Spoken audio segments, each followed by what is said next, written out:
శుభోదయం.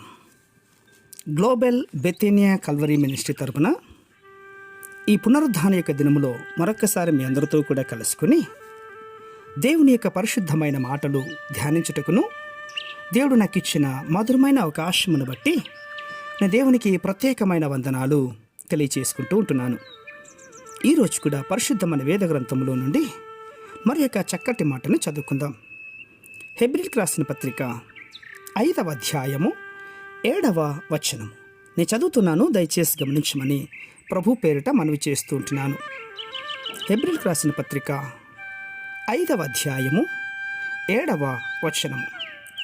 శరీరధారి అయ్యున్న దినములలో మహారోధనతోనూ కన్నీళ్లతోనూ తన్ను మరణము నుండి రక్షింపగల వానికి ప్రార్థనలను యాచనలను సమర్పించి భయభక్తులు కలిగి ఉన్నందున ఆయన అంగీకరింపబడెను. దేవునికి స్తోత్రం కలుగునుగాక.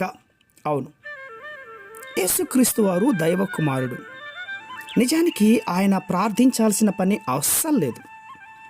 అలాంటి యేసుక్రీస్తు వారి తన్ను మరణములో నుండి తప్పించనయున్న దేవునికి ప్రార్థన చేస్తున్నట్లుగా మనకు కనబడుతోంది. అవును, యేసు ప్రభు వారి యొక్క ప్రార్థనలో మనకు మాదిరి కనబడుతోంది. ప్రియులారా, మహారోదనతోనూ కన్నీళ్లతోనూ తన్ను మరణము నుండి రక్షింపగలిగినటువంటి దేవునికి ఆయన యాచనలు సమర్పించి భయభక్తులు కలిగి ఆయన ప్రార్థన చేసినట్లుగా ఈ వాక్యం మనకు వివరించింది. అవును, ఆయనలో ఏ పాపము లేకపోయినా కూడా భారంతో ప్రార్థన చేశాడు. అయితే మనము మన పాపముల కొరకు రోదన కలిగి ఎప్పుడైనా ఈ ప్రార్థన చేశామా? చేయలేదే.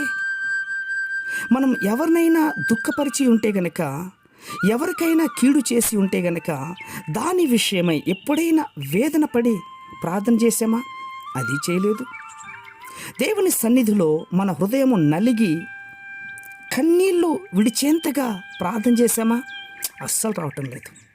అవును, పరిశుద్ధుడైనటువంటి యేసు ప్రభువారే అంతగా కన్నీళ్ళు విడిచి ఉన్నాడంటే మరి నీవు నేను మనము మన పాపముల కొరకు ఇంకెంతగా ప్రార్థనలు చేయాలి? ఒక్కసారి ఆలోచించేయండి. ఇంత విచ్చలవిడిగా జీవిస్తూ ఉన్నాము అంటే, ఇంత భయంకరమైనటువంటి రోజుల్లో దుర్దినములలో విచ్చలవిడిగా జీవిస్తున్నామంటే ఒకసారి మనం ఏమై ఉన్నామో అర్థం చేసుకోవడానికి ప్రయత్నం చేయండి. ఈ పరిశుద్ధమైనటువంటి పునరుద్ధానిక దినములో అవును ప్రభువా, పరిశుద్ధుడమైనటువంటి మీరే ఇంతగా ప్రార్థన చేశారంటే అపవిత్రులమైనటువంటి మేము ఇంకెంతగా రోధించాలి ప్రభువా? ఆ ప్రార్థన మాకు నేర్పించు, ఆ ప్రార్థనలో మమ్మల్ని నడిపించమని ఈరోజే ఇప్పుడే ఈ క్షణమే కుటుంబ సమేతంగా సిద్ధపడి దేవుని సన్నిధికి వెళ్ళి మన పాపములను ఒప్పుకొని ప్రార్థనలలో ఏకీభవించే వారమై ఉందాం. పరిశుద్ధమైన మా ప్రియ పరలోకపు తండ్రి, నిజమే నాయన, ప్రార్థన చేయని నీకు ప్రార్థన అవసరం లేని మీరే ఇంత ప్రార్థన చేశారంటే పాపంలో ఉన్న మేము ఇంకెంతగా ప్రార్థన చేయాలి? మా ప్రార్థన అంగీకరించండి, నేర్పించండి. ఈ మాటలు వింటున్న వారందరూ ప్రార్థించలాగున సహాయం చేయండి. అట్టి కృప మీరు దయచేస్తున్నందుకు స్తోత్రాలు అర్పించుకుంటూ చిన్న ప్రార్థనలు మా రక్షకుడు యేసయ్య బట్టి అడిగి వేడుకొని పొందుతున్నాం మా తండ్రి. ఆమేన్, ఆమేన్, ఆమేన్.